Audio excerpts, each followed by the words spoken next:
ਅਗਲੀ ਖਬਰ ਦੀ ਗੱਲ ਕਰੀਏ, ਜਿਹੜੀ ਤੁਸੀਂ ਹੁਣੇ ਚਰਚਾ ਕਾਂਗਰਸੀਆਂ ਦੇ ਸੰਦਰਭ ਤੋਂ ਛੇੜੀ ਹੈ ਕਿ ਕਾਂਗਰਸੀ ਉੱਥੇ ਘੁਸਰ ਮੁਸਰ ਕਰ ਰਹੇ ਸੀਗੇ, ਤੇ ਉਸੇ ਦੀ ਗੱਲ ਕਰ ਲੈਂਦੇ ਹਾਂ ਵੀ ਜਿਹੜੀ ਜਲੰਧਰ ਜ਼ਿਮਨੀ ਚੋਣ ਹੈ ਸ਼ਰਮਾ ਜੀ, ਇਹਨਾਂ ਦੇ ਨਤੀਜਿਆਂ ਤੋਂ ਪਹਿਲਾਂ ਹੁਣ ਦੱਸਦੇ ਵੀ ਇੱਕ ਵਕਤ ਅਕਾਲੀ ਦਲ ਨੂੰ ਵੀ ਖੜਾ ਹੋ ਗਿਆ। ਮਾਇਆਵਤੀ ਦੇ ਬਿਆਨ ਨੂੰ ਬਹੁਤ ਪੱਖਾਂ ਤੋਂ, ਬਹੁਤ ਪਹਿਲੂਆਂ ਤੋਂ ਡੀਕੋਡ ਕੀਤਾ ਜਾ ਰਿਹਾ ਹੈ, ਤੇ ਸਵਾਲ ਇੱਕ ਇਹ ਵੀ ਉੱਠ ਖੜਾ ਹੈ ਇਸੇ ਡੀਕੋਡਿੰਗ ਦੇ ਵਿੱਚੋਂ ਕਿ ਕੀ ਹੁਣ ਮਾਇਆਵਤੀ ਅਕਾਲੀਆਂ ਤੋਂ ਸੀਟ ਖੋਲੇਗੀ। ਬਿਲਕੁਲ ਪ੍ਰਵੀਨ ਜੀ, ਤੁਸੀਂ ਦੁਰਸਤ ਫਰਮਾਇਆ ਕਿ ਜਿਮਨੀ ਚੋਣ ਤਾਂ ਤੈਅ ਹੈ, ਤੇ ਜਿਮਨੀ ਚੋਣ ਦੇ ਤਹਿ ਦੇ ਹਵਾਲੇ ਨਾਲ ਸਾਰੀਆਂ ਪਾਰਟੀਆਂ ਆਪੋ ਆਪਣੇ ਕਮਰ ਕੱਸੇ ਵੀ ਹੁਣ ਤੋਂ ਕਰਨ ਲੱਗੀਆਂ ਨੇ, ਕਿਉਂਕਿ ਇਹ ਦਲਿਤ ਵੋਟ ਬੈਂਕ ਬਹੁਤ ਹੈ ਇੱਥੇ ਜੀ, ਔਰ ਪੂਰੇ ਪੰਜਾਬ ਦੇ ਦਲਿਤ ਵੋਟ ਬੈਂਕ ਨੂੰ ਸਭ ਤੋਂ ਵੱਧ ਜੇਕਰ ਦੇਖਿਆ ਜਾਂਦਾ ਤਾਂ ਇਸ ਖੇਤਰ 'ਚ ਮੰਨਿਆ ਜਾਂਦਾ। ਔਰ ਖਾਸ ਗੱਲ ਇਹ ਹੈ ਕਿ ਇਸ ਮੈਂਬਰ ਪਾਰਲੀਮੈਂਟ ਦੇ ਹਲਕੇ ਦੇ ਵਿੱਚ 4 ਹਲਕੇ ਰਿਜ਼ਰਵ ਹਲਕੇ ਆਉਂਦੇ ਨੇ। ਜੀ। ਸੋ ਇਸ ਲਈ ਇੱਥੇ ਹੁਣ ਜਿੱਥੇ ਆਮ ਆਦਮੀ ਪਾਰਟੀ ਚੋਣ ਲੜੂਗੀ, ਜਿੱਥੇ ਕਾਂਗਰਸ ਆਪਣਾ ਉਮੀਦਵਾਰ ਦੇਗੀ, ਉੱਥੇ ਹੀ ਸਭ ਤੋਂ ਵੱਡਾ ਸਵਾਲ ਖੜਾ ਹੈ ਅਕਾਲੀ ਤੇ ਬਸਪਾ ਗੱਠਜੋੜ ਦਾ। ਠੀਕ ਹੈ।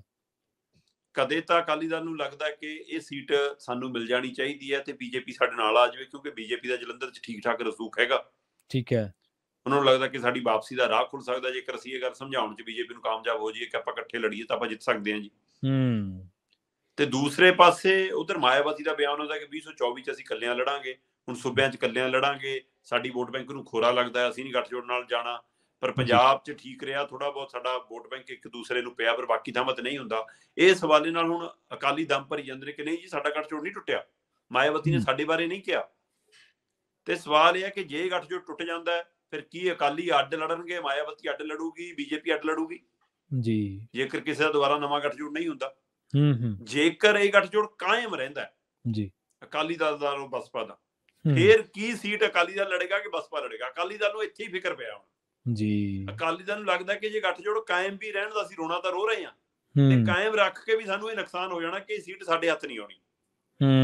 ਉਹ ਕਹਿੰਦੇ ਮਾਇਆਵਤੀ ਨੇ ਦਾਅਵਾ ਕਰਨਾ ਕਿ ਭਾਈ ਦਲਿਤ ਵੋਟ ਇੱਥੇ ਵੱਧ ਹੈ, SC-BC ਵੋਟ ਇੱਥੇ ਵੱਧ ਹੈ, ਤੇ ਉਸ ਨਾਤੇ ਸਾਡੀ ਪਾਰਟੀ ਦਾ ਹੱਕ ਬਣਦਾ, ਇੱਥੋਂ ਸਾਡਾ ਉਮੀਦਵਾਰ ਹੋਣਾ ਚਾਹੀਦਾ, ਤੇ 4 ਸਾਡੇ ਰਾਖਵੇਂ ਹਲਕੇ ਨੇ, ਇਸ ਲਈ ਚੋਣ ਤਾਂ ਅਸੀਂ ਲੜਾਂਗੇ। ਤਾਂ ਹੁਣ ਅਕਾਲੀ ਦਲ ਨੂੰ ਇਹ ਲੱਗਦਾ ਕਿ ਨਤੀਜਿਆਂ 'ਚ ਤਾਂ ਚਾਹੇ ਜਿੱਤੀਏ ਚਾਹੇ ਹਾਰੀਏ, ਉਹ ਤੋਂ ਪਹਿਲਾਂ ਹੀ ਸੀਟ ਗਵਾ ਲੈਣੀ, ਅਸੀਂ ਮਾਇਆਵਤੀ ਨੇ ਸਭ ਤੋਂ ਸੀਟ ਖੋਹ ਲੈਣੀ ਹੈ। ਸੋ ਦੋਏ ਪਾਸੇ ਉਹਨਾਂ ਨੂੰ ਡਰ ਲੱਗ ਰਿਹਾ। ਬੇਸ਼ੱਕ ਉਹਨਾਂ ਨੂੰ ਪਤਾ ਕਿ ਅਸੀਂ ਮੁਕਾਬਲੇ 'ਚ ਇੱਥੇ ਕਿਵੇਂ ਆਵਾਂਗੇ, ਕਿਵੇਂ ਨਹੀਂ, ਆਉਣ ਵਾਲਾ ਸਮਾਂ ਦੱਸੇਗਾ, ਕਿਉਂਕਿ ਅਸਲੀ ਪ੍ਰੀਖਿਆ ਦੀ ਕੜੀ ਸੱਤਾਧਾਰੀ ਧਿਰ ਦੀ ਹੁੰਦੀ ਹੈ। ਜੇਕਰ ਜਿਹੜੀ ਧਿਰ ਦੀ ਸਰਕਾਰ ਹੁੰਦੀ ਹੈ, ਉਹਦੀ ਸਰਕਾਰ ਦੇ ਸਮੇਂ ਜੇਕਰ ਜਿਮਨੀ ਚੋਣ ਆਵੇ ਔਰ ਉਹ ਹਾਰ ਜਾਵੇ, ਬਿਲਕੁਲ ਉਹਨਾਂ ਲਈ ਇਹ ਦੂਰੀ ਹੈ, ਕਿਉਂਕਿ ਪਹਿਲਾਂ ਸੰਗਰੂਰ ਵਾਲਾ ਆਪਾਂ ਦੇਖ ਚੁੱਕੇ ਹਾਂ।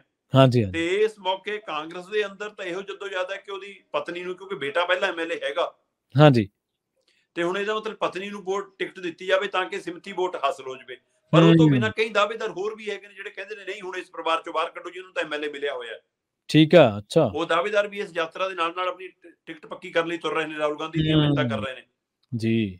ਸੋ ਉਹ ਵੀ ਸਾਰਾ ਕੁਝ ਦੇਖਣਾ ਹੋਏਗਾ। ਪਰ ਫਿਲਹਾਲ ਫਿਰ ਵੀ ਲੋਕਾਂ ਨੂੰ ਲੱਗਦਾ ਹੈ ਕਿ ਜੇਕਰ ਚੌਧਰੀ ਸੰਤੋਖ ਦੇ ਪਰਿਵਾਰ ਚੋਂ ਕਿਸੇ ਨੂੰ ਟਿਕਟ ਮਿਲੀ ਤਾਂ ਸਿਮਤੀ ਵੋਟ ਤਾਂ ਮਿਲੇਗੀ, ਤੇ ਉਹਨਾਂ ਦੇ ਪੁਰਾਣੇ ਕੀਤੇ ਹੋਏ ਕੰਮਾਂ ਦੇ ਹਵਾਲੇ ਨਾਲ ਵੀ ਉਹਨਾਂ ਨੂੰ ਵੋਟ ਪਏਗੀ। ਉਹ ਜਿਹੇ ਸਾਊ ਸੁਭਾਅ ਦੇ ਸੀ, ਲੋਕਾਂ 'ਚ ਵਿਚਰਦੇ ਸੀ, ਲੋਕਾਂ ਨਾਲ ਤਾਲਮੇਲ ਸੀ, ਉਸ ਹਵਾਲੇ ਨਾਲ ਵੀ ਅਜਿਹੇ ਮੌਕੇ ਹੁੰਦਾ ਕਿ ਨਹੀਂ, ਇੱਕ ਵਾਰ ਜ਼ਰੂਰ ਦਓ ਵੀ, ਏਦਾਂ ਵੀ ਆਪਣੇ ਲੋਕ ਮਨ ਦੇ ਤੌਰ ਤੇ ਮੰਨਦੇ ਨੇ ਕਿ ਇਹ ਵੀ ਸ਼ਰਧਾਂਜਲੀ ਦਾ ਤਰੀਕਾ ਹੈ। ਸੋ ਇਸ ਲਈ ਬੇਸ਼ੱਕ ਕਾਂਗਰਸ ਇਸ ਭੁਲੇਖੇ 'ਚ ਵੀ ਕਿ ਇਸ ਚੱਕਰ 'ਚ ਸਾਡੀ ਸੀਟ ਤਾਂ ਪੱਕੀ ਹੋਇਆ, ਪਰ ਜਦੋਂ ਮੈਦਾਨ 'ਚ ਨਿੱਤਰਦੇ ਨੇ ਖਿਲਾੜੀ ਪਤਾ ਫੇਰ ਹੀ ਲੱਗਦਾ। ਇਸ ਲਈ ਕਾਂਗਰਸ ਵੀ ਭੁਲੇਖੇ 'ਚ ਨਾ ਰਹੇ।